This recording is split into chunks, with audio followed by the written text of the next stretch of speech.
Buat kamu yang sekarang di usia 20-an, pernah nggak sih di usia sekarang ini hidup rasanya campur aduk banget? Kamu terkadang ngerasa semangat banget, kadang ngerasa bingung kamu harus kemana, bahkan kadang ngerasa kamu pengen nyerah. Bahkan setiap hari kamu merasa lebih overthinking, memikirkan masa depan kamu tuh bagaimana, kamu itu mau ngapain di masa depan dan jadi apa. Dan pada akhirnya kamu selalu ngerasa tertinggal dibanding orang lain, melihat kanan kiri, orang lain itu mendapatkan pencapaian apapun dan sebagainya. Kalau kamu merasa di fase ini, tenang, kamu gak sendirian, karena di luar sana banyak banget teman-teman di usia 20-an yang ngerasain hal yang sama dengan kamu. Dan hal ini tuh bisa jadi karena kamu sedang mengalami yang namanya quarter life crisis.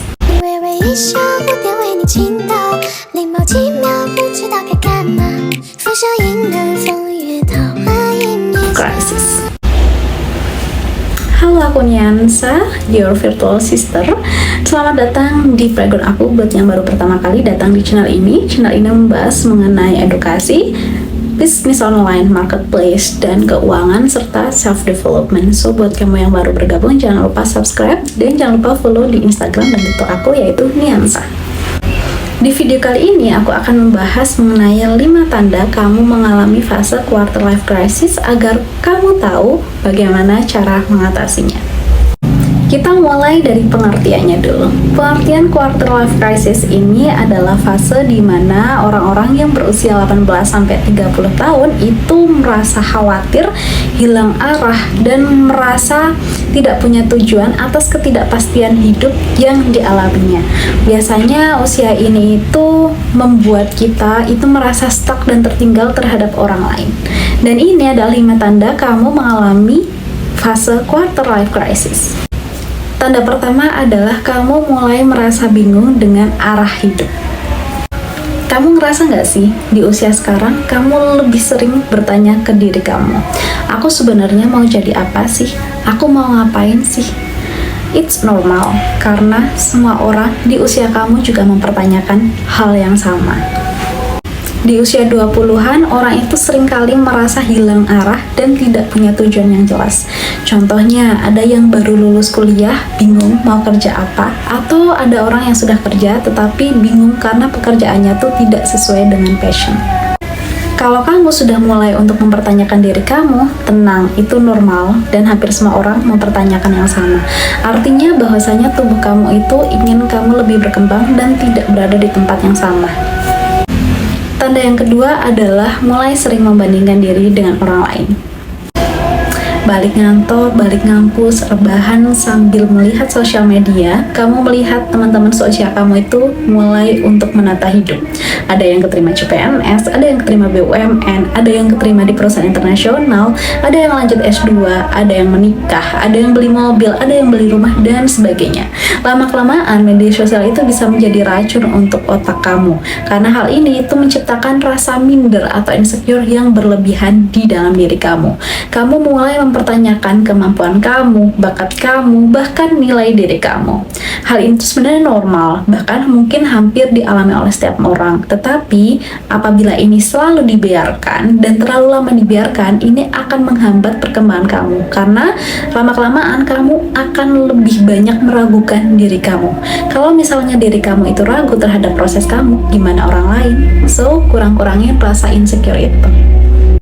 Tanda yang ketiga adalah kamu itu kehilangan motivasi dan energi. Kamu pernah gak sih bangun tidur itu rasanya gak semangat, rasanya capek banget, gak punya tujuan, dan setiap kali kamu melakukan pekerjaan atau mungkin ngampus itu kamu hanya selesai aja tapi tidak tahu esensi dari kamu mengerjakan hal itu. Hal yang dulu buat kamu itu merasa senang dan semangat, terus sekarang itu terasa hambar dan biasa aja. Ini bisa dialami oleh setiap orang. Artinya apa? Bahwasanya kamu itu perlu tantangan baru yang membuat kamu itu lebih merasa bersemangat dan berusaha untuk mendapatkan itu. Bisa jadi bahwasanya selama ini energi dan mentalmu tuh habis karena kamu selalu melakukan hal yang sama tetapi kamu tidak tahu tujuannya tuh untuk apa. Maka dari itu kamu bisa mulai menetapkan tujuan yang besar untuk menambah motivasi dan meningkatkan energi kamu.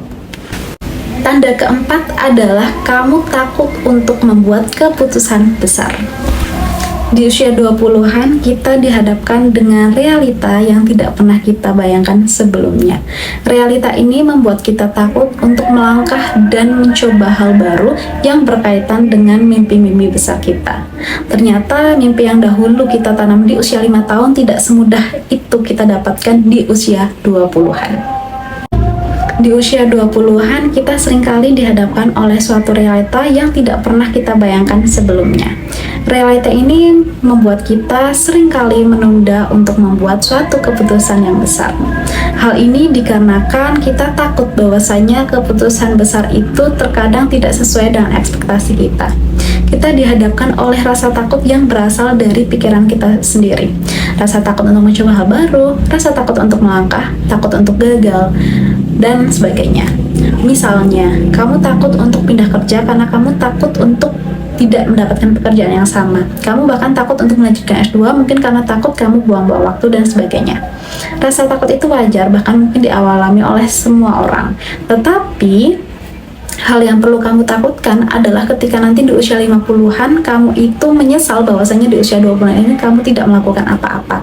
Karena terkadang kesempatan emas itu berasal dari keputusan besar yang kamu ambil di waktu muda. Tanda yang kelima adalah kamu merasa tidak cukup baik. Kamu pernah gak ngaca di depan cermin terus kamu mulai membandingkan tubuh kamu, wajah kamu, bahkan kepintaran kamu ke orang lain? Perasaan minder atau insecure itu seringkali muncul di fase-fase ini. Kamu mulai mempertanyakan apa sih yang kamu punya dan apa sih yang membuat kamu tuh berbeda dengan orang lain. Terkadang perasaan insecure ini datang secara tiba-tiba yang membuat kamu mulai untuk membenci diri kamu. Padahal ketika kamu tidak bisa menerima diri kamu sepenuhnya, kamu akan sulit untuk bisa bertumbuh ke depannya.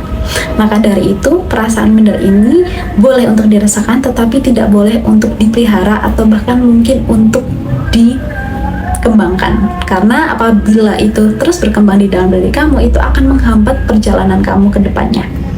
Kalau kamu tidak bisa menerima diri kamu sendiri, bagaimana orang lain? Kalau kamu mengalami satu atau lebih tanda ini, artinya kamu sedang mengalami yang namanya fase quarter life crisis.